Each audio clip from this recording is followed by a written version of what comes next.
చూడమ్మా, చాలా రోజుల నుంచి నీకు ఒక కథ చెప్పాలనుకుంటున్నాను. కథ నాన్న, చెప్పండి. సుమారు 16 సంవత్సరాల క్రిందటి సంగతి ఇది.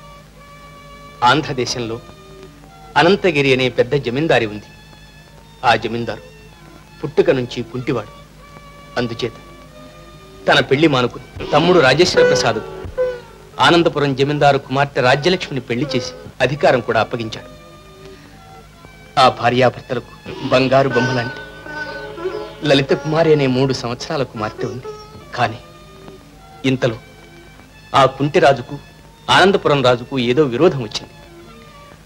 ఆ విరోధాన్ని మనసులో పెట్టుకుని రాజ్యలక్ష్మిని వదిలేసి వేరే వివాహం చేసుకోవాల్సిందిగా కుంటిరాజు పట్టుబట్టాడు. ఇదేమిటి నాన్న, ఆశ్చర్యంగా ఉంది. వాళ్ళ విరోధానికి రాజ్యలక్ష్మీదేవి జీవితం బలి కావడమా? ఆ మాటేనమ్మా రాజేశ్వర ప్రసాద్ అన్నగారితో చెప్పాడు. కానీ రాజు, నా నిశ్చయాన్ని నేను మార్చుకోను. నీ వెంటనే మరొకరిని పెళ్ళాడుతున్నా. వీల్లేదు. నా ప్రాణం పోయినా అందుకు అంగీకరించు. ఏమన్నా వీల్లేదా? అంత పొగరైతే రాజభవనం వదల వెంటనే బయటకు వెళ్ళిపోండి. నేనే పెళ్లి చేసుకుంటాను. పెళ్లి? ఈ రాజ్యం మాకు దక్కకుండా కుట్రలు పడుతున్నావా? నీ దురాలోచన సాగనివ్వను. దీనికి పగ తెచ్చుకుని తిడతా. జాగ్రత్త.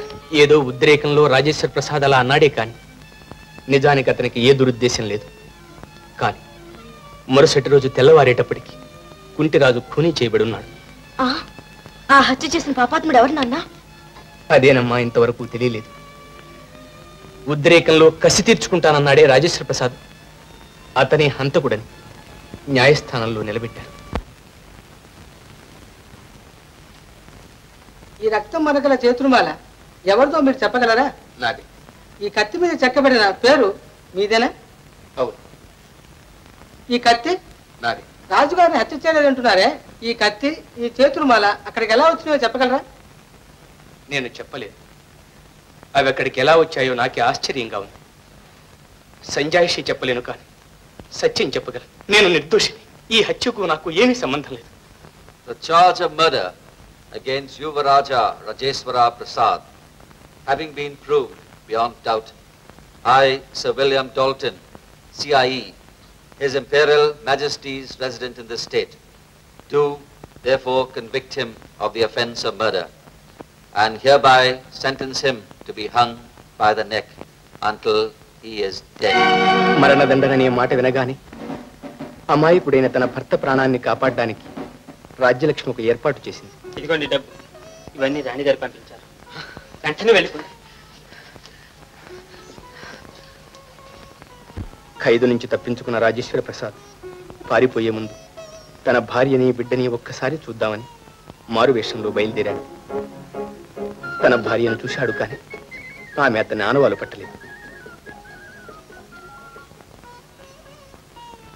అప్పుడు పరాయి వాళ్ళు చూస్తే ప్రమాదం అనే భయంతో దాక్కుని ఉన్నాడు. ఆ సమయంలో తన ప్రాణాల కంటే ఎక్కువగా చూసుకుంటున్న తన కుమార్తె ఆడుకుంటూ అతని కంటపడ్డది. తన బిడ్డని చూడగానే మనసుకు మైకం కమ్మినట్లే ఏం చేస్తున్నాడో కూడా తెలియకుండా ఆ పిల్లని ఎత్తుకుని పారిపోయాడు.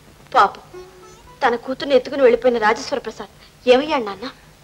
పరదేశం పోయి తన బిడ్డను కంటికి రెప్పలా కాపాడుకుంటూ గుణగణాల్లోనూ శక్తి సామర్థ్యాల్లోనూ స్త్రీ జాతికి వన్నె తేగలిగిన యువతిగా పెంచి పెద్దదాన్ని చేశాడు. కానీ అతని అంతరాత్మ మాత్రం తప్పు చేశావు, నువ్వు తప్పు చేశావని అతన్ని అనుక్షణం బాధిస్తూనే ఉందమ్మా. అంత బాధపడ్డానికి ఆయన ఏం తప్పు చేశాడు నాన్న? రాజభవనంలో రాకుమారిగా పెరగవలసిన దాన్ని అన్నిటికన్నా మిన్న అయిన తల్లి ప్రేమకు దూరం చేసి ఏ సుఖాలు లేని ఏకాంతంలో పెంచాడే ఆ తండ్రి.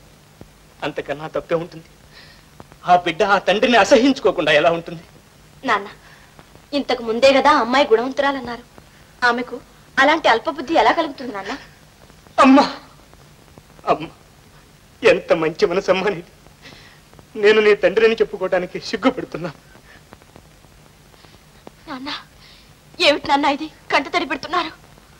అనంతగిరి రాకుమారిగా ఉండవలసిన నిన్ను తల్లి నుండి దూరం చేసి ఇన్ని కష్టాలకు గురి చేసిన దుర్మార్గుణ్ణి ఆ రాజేశ్వర ప్రసాద్ నేనేనమ్మా. అమ్మా, నేను పాపాత్ముని, నన్ను అంటుకోవద్దు. నువ్వు అంటరాని దానివి అన్నాను. నువ్వు కాదమ్మా, నేను అంటరానివాడిని, నేను అంటరానివాడిని అమ్మా. అలా అనకండి నాన్న, మీరు నా తండ్రి అయినందుకు నేను ఎంతో గర్వపడుతున్నాను.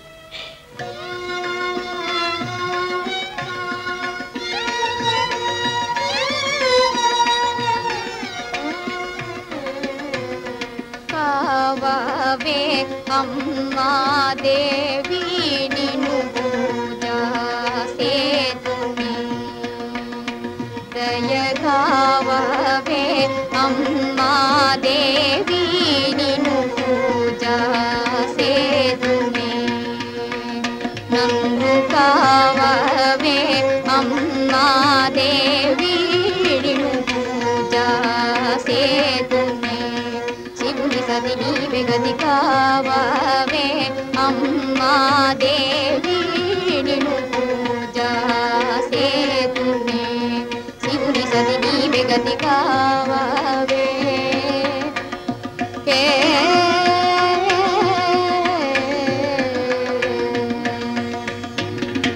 ఎవరది? భయపడకు, నేనే. నువ్వా? లోపలికి పోతురుగా. వద్దు, నిన్ను ఒంటరిగా ఎప్పుడు కలుసుకుంటానా అని ఎదురు చూశాను. ఆ దరిద్రుడి వల్ల అనవసరంగా అవకతవక పరిస్థితులు ఏర్పడ్డాయి. వాడి విషయంలో నువ్వు అడ్డుపడకపోతే వాణ్ణి ముక్కలు ముక్కలుగా నరికి కుక్కలకి నక్కలకి విందు చేసేవాణ్ణి. ఈ మాట చెప్పడానికి నేను ఎంత కష్టపడొచ్చా? కాదు కాదు, కోప్పడకు. నేను ఒక మంచి మాట చెబుతాను. ఏమిటది? నా అనుచరులు ఆ అమ్మాయి మన గుహరహస్యం తెలుసుకున్నది, అది ఎప్పటికైనా మనకు చిక్కే, ఆ అమ్మాయిని చంపి పారేస్తే ఆ చిక్కు తీరిపోతుంది అన్నారు. అది తప్పు అని నేను అడ్డుపడ్డాను. నీకు నా కృతజ్ఞత.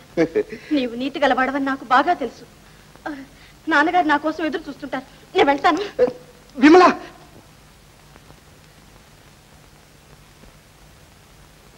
నువ్వు సాధారణమైన దానివి కావు.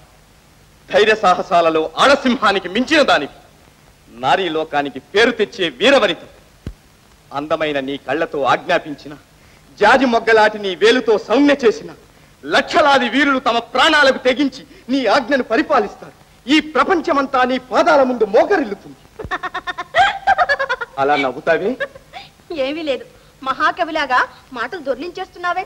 అవును, నీ అందం చూస్తుంటే నాకే కాదు ఎవరికైనా కవిత్వం పుట్టుకొస్తుంది. చిచ్చి, నీకు పిచ్చెత్తిందా? అవును, నిన్ను చూచిన తర్వాత నీ పిచ్చి పట్టి. ఆగో, తప్పతాగున్నావు. నీ బుద్ధి తప్పుదారి పట్టింది. నీ అందానికి తలకిందై నా బుద్ధి తప్పకుండా తప్పుదారి పట్టింది. ఏమిటో అర్థం లేని మాటలు. ఇంకా అర్థం కాలేదా? మనసిచ్చి ఒక్క మాట చెప్పు, నిన్ను పెళ్లాడతాను. నా ముఠానంతా నీ పాదాల మీద పడేసి నిన్ను నాయకురాలించేస్తాను. ఉగ్రసింహ, మర్యాదగా నువ్వు ఇక్కడి నుంచి వెళ్తావా వెళ్ళవా? నిన్ను వదిలి వెళ్తానా?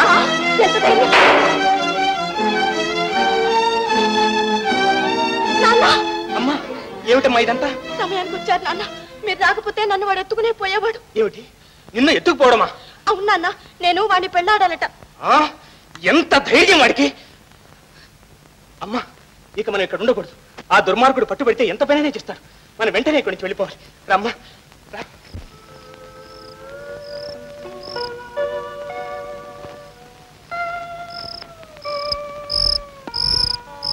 రామ్మా.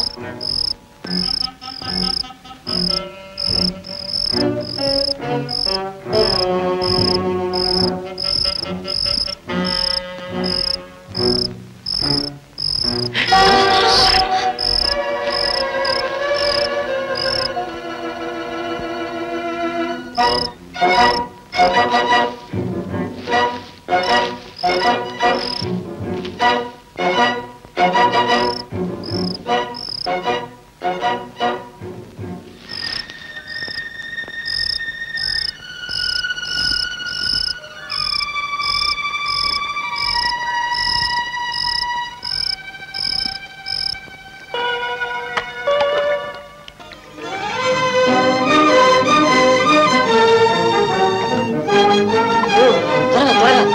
త్వరగా.